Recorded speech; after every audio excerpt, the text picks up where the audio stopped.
Assalamualaikum warahmatullahi wabarakatuh. Saya Anita Dianwandari, NIM D400190002 dari kelas E, Praktikum Mesin Listrik. Di sini saya akan membahas mengenai mesin sinkron. Langsung saja. Untuk pengertian mesin sinkron sendiri, itu adalah motor atau mesin AC yang bekerja pada kecepatan tetap pada sistem frekuensi tertentu. Motor ini memerlukan arus arah atau DC untuk pembangkitan daya dan memiliki torsi atau torque awal yang rendah. Dan oleh karena itu, motor sinkron cocok untuk penggunaan awal dengan beban rendah, seperti kompresor udara, perubahan frekuensi, dan generator motor. Motor sinkron mampu untuk memperbaiki faktor daya sistem sehingga sering digunakan pada sistem yang menggunakan banyak listrik. Kemudian kita next pada bagian-bagian mesin sinkron. Pada bagian-bagian ini, di sini terdapat dua. Yang pertama adalah rotor dan yang kedua adalah stator. Di sini juga terdapat gambar dari motor sinkron sendiri. Untuk bagian rotor mesin sinkron ini berjalan pada kecepatan yang sama dengan perputaran medan magnet. Hal ini dapat menyebabkan magnet rotor tidak lagi terinduksi. Kemudian pada stator ini tuh menghasilkan medan magnet berputar yang sebanding dengan frekuensi yang dipasok pada mesin sinkron tersebut. Kemudian next di sini terdapat rangkaian mesin sinkron.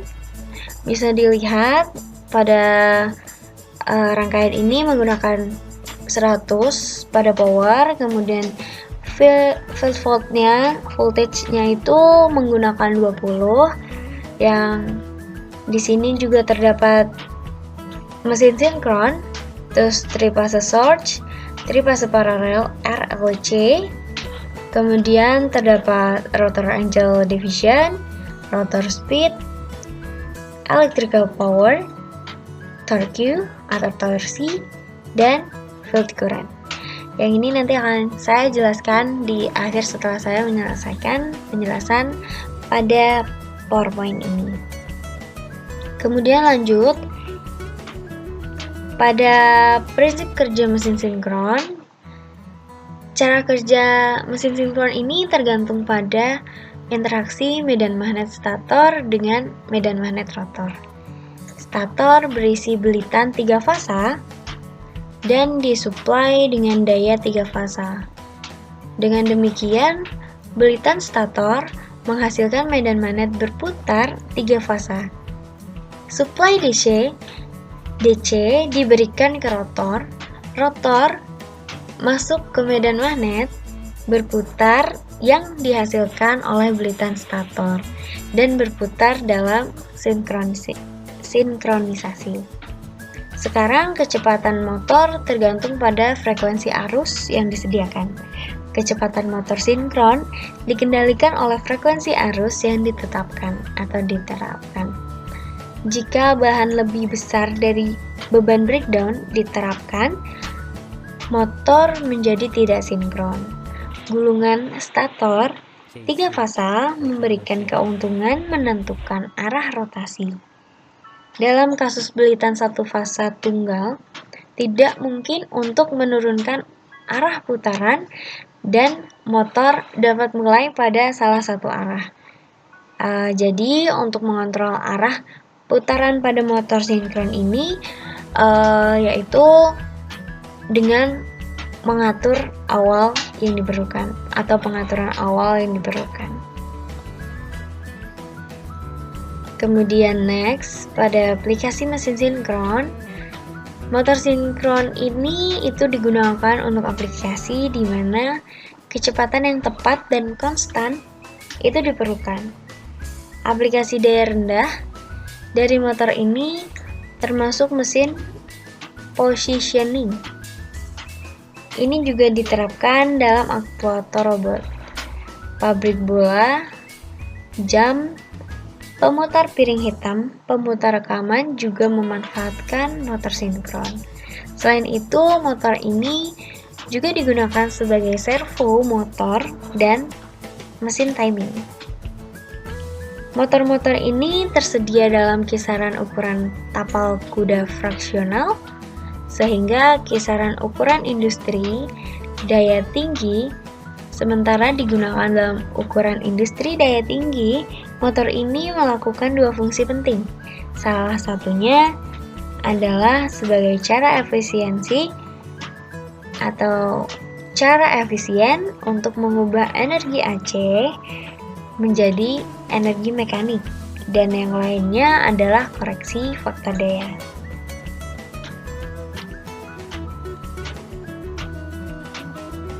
Kemudian kita bisa membuka pada rangkaian yang sudah saya buat. Di sini adalah rangkaian mesin sinkron. Bisa dilihat di sini untuk power sudah saya jelaskan seperti tadi, kita menggunakan 100. Di sini juga bisa mengganti sesuai dengan power yang diinginkan, tapi di sini saya menggunakan 100. Kemudian untuk field voltage itu saya menggunakan 20, maaf. Bisa juga ini diganti 10. Terus untuk dari power dan field voltage ini menuju ke mesin sinkron, yang dimana mesin sinkron ini terdapat pin PM, kemudian VF, dan di sini ada M, A, B, dan C. Untuk pin M ini dia ini tadi untuk mengganti kita bisa mengganti selain 100 dengan sesuai yang diinginkan. Kemudian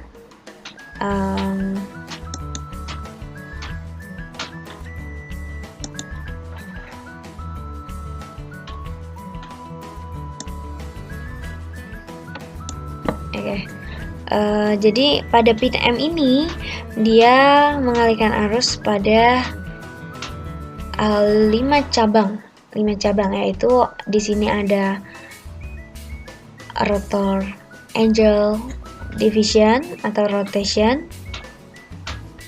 Kemudian di sini terdapat rotor speed dengan satuan RPM. Kemudian di sini ada electrical power dengan satuan watt. Kemudian ada torque atau torsi dengan satuan Nm, dan yang terakhir ada field current.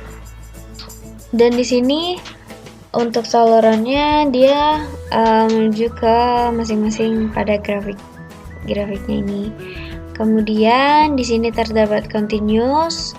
Ini agar hasil dari rotor angle division, rotor speed, electrical power, torque, dan field current ini tak terbatas atau berkelanjutan. Dan kemudian bisa kita lihat di sini terdapat pin A pada motor sinkron, dia menuju ke trifase paralel RLC. Di sini menuju ke resistor. Kemudian untuk pin B-nya sendiri dia menuju ke induktor. Kemudian untuk yang pin C dia menyalurkan arus ke kapasitor. Kemudian di sini sebelum masuk ke trifase paralel RLC, arus masuk dulu ke trifase surge. Trifase surge ini juga memiliki 3 cabang.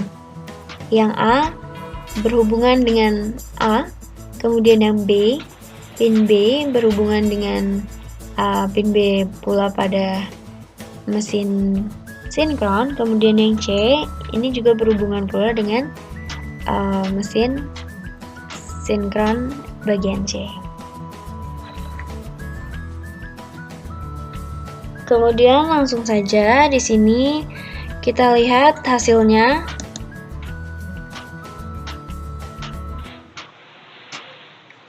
Oke, karena di sini hasilnya sudah muncul untuk router Angel Division.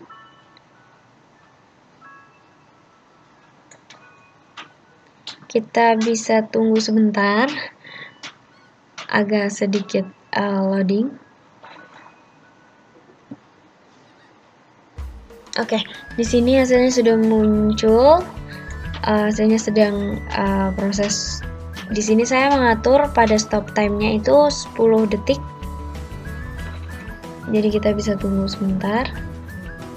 Nah, di sini sudah terdapat hasilnya. Untuk router Angel Division itu min 3,068E plus 04 rotation. Kemudian pada rotor speed min 35,37 rpm. Pada electrical power itu 50,8 watt, dan di sini pada torque atau torsi itu min 13,72 Nm, dan yang terakhir itu terdapat field current 16,73 ampere. Jadi inilah yang dapat saya sampaikan pada topik kita, yaitu mesin sinkron. Apabila ada salah kata, saya mohon maaf. Saya Nita Dian Wulandari. Wassalamualaikum warahmatullahi wabarakatuh.